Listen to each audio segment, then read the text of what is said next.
Que piensen como guatemaltecos en alguna vez en su vida, aunque sea, pues porque es necesario ese tipo de leyes. Que cumplan con la ley.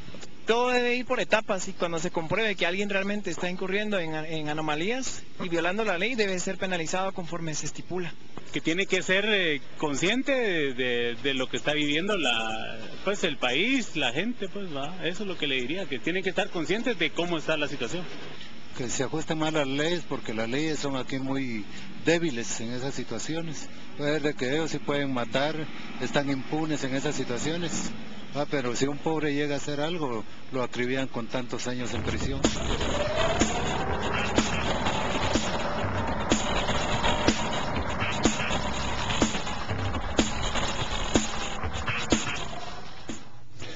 Manfredo, bueno, después de escuchar la evidente preocupación de la ciudadanía, que se refleja un poco lo que también escuchamos nosotros en conversaciones a nivel de amistades, tal vez sería interesante que ubiquemos cómo está Guatemala clasificado en ese ranking que existe sobre transparencia y sobre la percepción de la corrupción que hace Transparencia Internacional. Bueno, en primer lugar, buenas noches, Gonzalo, gracias por invitarme a este programa tan interesante siempre. Efectivamente, yo creo que qué excelente nota introductoria la que has hecho en tu programa. Creo que el sentimiento del pueblo es muy claro. Todos estamos ya bastante frustrados y hartos de este tema de la corrupción en Guatemala.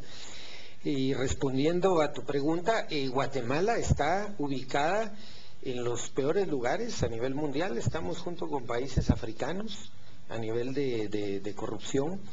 El índice de percepción de corrupción, que es el indicador más conocido globalmente, nos ubica de una calificación de 0 a 10, en donde 10 es ser muy transparente, ningún país lo ha logrado nunca, y 0 es total corrupción, estamos en 2.6. O sea, muy cerca de lo peor. Muy cerca de lo peor, y es la peor calificación que hemos tenido desde que se mide este índice, desde 1996. La mejor calificación que hemos llegado a tener es de 3.5. Hoy estamos en 2.6. Manfredo, mencionaste el año 1996 y por casualidad, no sé si casualidad o no, pero ha haber sido un año en el que se puso mucha atención a la transparencia, porque la OEA tuvo la Convención Interamericana en contra de la corrupción. Guatemala suscribió esa convención. Sin embargo, ese mismo año o al año siguiente se elimina del Código Procesal Penal el delito de enriquecimiento ilícito, que es uno de los temas de esa ley. Y desde entonces hay 12 países en el hemisferio que tienen esta ley, pero Guatemala ha estado durante 16 años sin una ley anticorrupción. ¿A qué se ha debido esto? ¿Es una decisión, una falta de decisión política del Congreso? Sí, efectivamente fue en el año con unas reformas que se hizo a la Contraloría de Cuentas, que se eliminó en un paquete de reformas en el año 99 el delito de enriquecimiento ilícito, que sí existía. Posteriormente, cuando nosotros, tú bien lo señalas, ratificamos la convención en el 96, pero fue ratificada por el Congreso hasta el año 2001, que entra en vigor eso, se empieza pues a dar la evidencia de que en Guatemala carecemos de una herramienta legal básica, que es el enriquecimiento ilícito, tipificar esta figura. Y han habido, te diría, como 15 iniciativas de ley desde entonces para tratar de formular esta ley, que es la que se discutió en el Congreso, y no ha habido voluntad política en ninguna legislatura desde el 2000 hasta acá para aprobar esa ley. Por eso es que Guatemala es un paraíso de impunidad para los actos de corrupción, porque sin el tipificar el delito de enriquecimiento ilícito, pues tanto la Contraloría como la Fiscalía Anticorrupción como los jueces, digamos que no tienen las mejores herramientas para poder castigar esos delitos. Antes de irnos al primer corte, quisiera conocer tu opinión.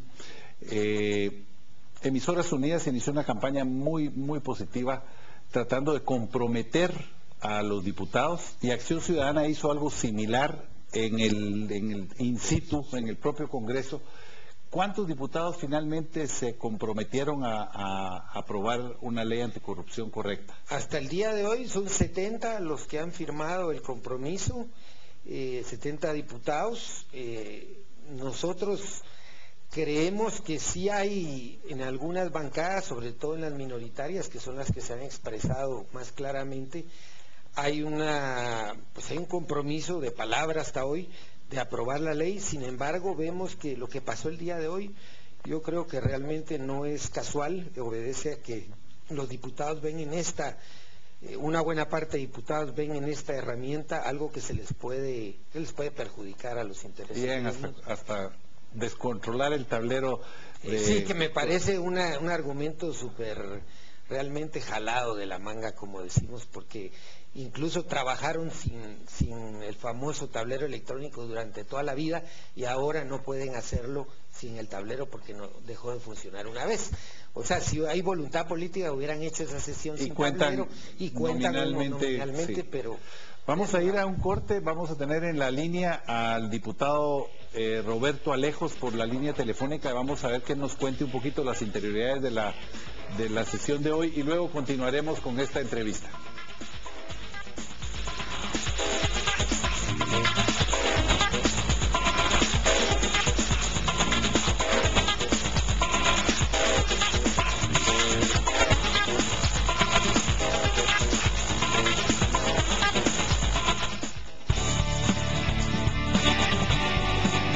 Estamos presentando Enfoque 21.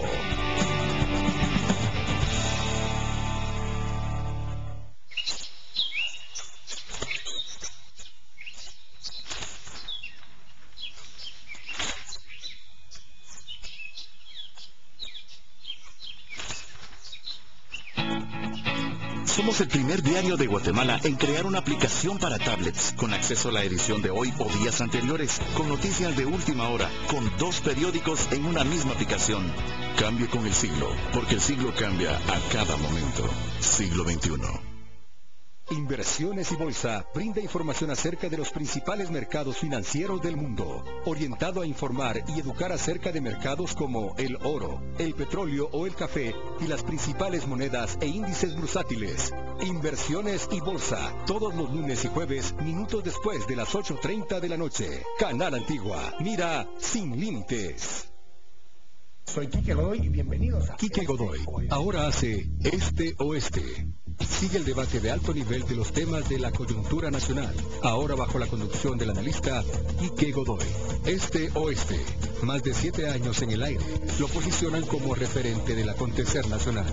Este Oeste, como siempre, los domingos después de a las 8:45, solo por Canal Antigua, líder en noticias, líder en opinión. Canal Antigua, mira sin límites.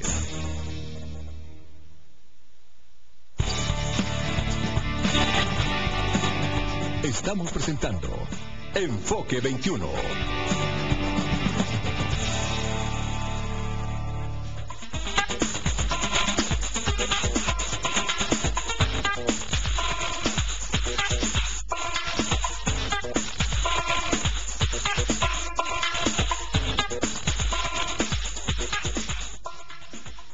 Estamos de vuelta con Enfoque 21 y el programa de esta noche, Anticorrupción, una ley necesaria. Está en estudio con nosotros Manfredo Marroquín, él es director de Acción Ciudadana y representante en Guatemala de Transparencia Internacional. Y por la vía telefónica tenemos en este momento al diputado Roberto Alejos, él es expresidente del Congreso de la República y por lo tanto entiende el teje y maneje de ese organismo legislativo y actualmente dirige una bancada independiente. Roberto, muchas gracias por estar con nosotros. Me gustaría que hicieras un breve resumen de lo que ocurrió esta mañana o esta tarde en el Congreso para que nuestros televidentes puedan entender un poco, pero también la percepción que se puede transmitir es que en realidad lo que hace falta en el Congreso es una auténtica voluntad de aprobar una ley anticorrupción. ¿Será eso cierto? Bueno, antes que nada, gracias Gonzalo, buenas noches Manfredo. Por la oportunidad de podernos expresar en ese sentido. Habría que empezar por decir que esta ley anticorrupción, anti-enriquecimiento ilícito, como se le ha llamado también, es un tema que viene en el Congreso desde hace mucho tiempo. Y por eso es que se ve mal que el Congreso la tenga desde hace tanto tiempo como calentando la banca, ¿verdad? Es una ley que en la legislatura pasada se insistió muchísimo en su aprobación, se advirtió qué problemas podíamos tener a nivel internacional, especialmente en la calificación como país en materia de transparencia si la ley no se aprobaba. Al igual que hoy, el Congreso en la última legislatura estuvo permanentemente entrampado por las interpelaciones y esas tácticas parlamentarias, el mal uso de la interpelación, entreteniendo el Pleno, y eso obliga al Congreso a ir aprobando las leyes que se consideran más urgentes, como los préstamos, el presupuesto, las leyes que van cubriendo la coyuntura, y las leyes más importantes, como es el caso de estas leyes relacionadas con la transparencia y la anticorrupción, se van dejando. En la legislatura pasada logramos pasar algunas leyes como el tema de extinción de dominio, como el uso del mismo tablero electrónico del Congreso, las comisiones de postulación, etcétera, etcétera, pero todavía faltan bastantes temas relacionados con la corrupción, la transparencia y el control ciudadano, que es el tema importante. Entonces, cuando la ley aparece en agenda legislativa y se abre la luz, ahí se ve luz al final del túnel de la posibilidad de que por fin se entre a aprobar la ley, hay en el Congreso como una desesperación de yo también quiero salir en la foto, porque yo presenté esa ley en el 2001 y yo presenté la mía también en el 2005 y nunca pasó, porque al final fueron 5 iniciativas de ley más el tema de CICIG, relacionadas con enriquecimiento ilícito y el tema anticorrupción. Pero la que están tratando es una recopilación de todas, supuestamente. Es una fusión de todas. Sí. Lo que la Comisión de Legislación y Puntos Constitucionales hizo es una especie de fusión de todas las iniciativas de ley. Realmente es una ley, yo diría que completa, una ley bastante dura, y probablemente ese es parte del problema, la dureza de la ley. Y eso va a suceder siempre que nos tratemos en aprobar una ley.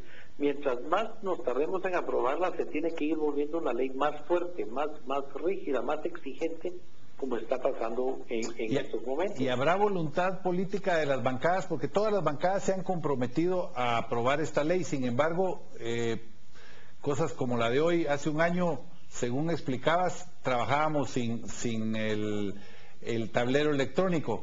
Y hoy pudo haberse votado sin ese tablero. ¿Por qué no se continuó con la sesión y se empezó a aprobar la ley? Sí, la verdad que la ley debió haber sido aprobada hoy en primera lectura. El tablero electrónico no es razón para haber detenido la sesión, porque el Congreso toda la vida ha sesionado sin el tablero electrónico, y ahora en la ley orgánica del régimen interior se establece claramente que cuando el tablero no funciona, es decir, el sistema no funciona, la votación se hace pública y de viva voz, de manera que se pudo continuar con la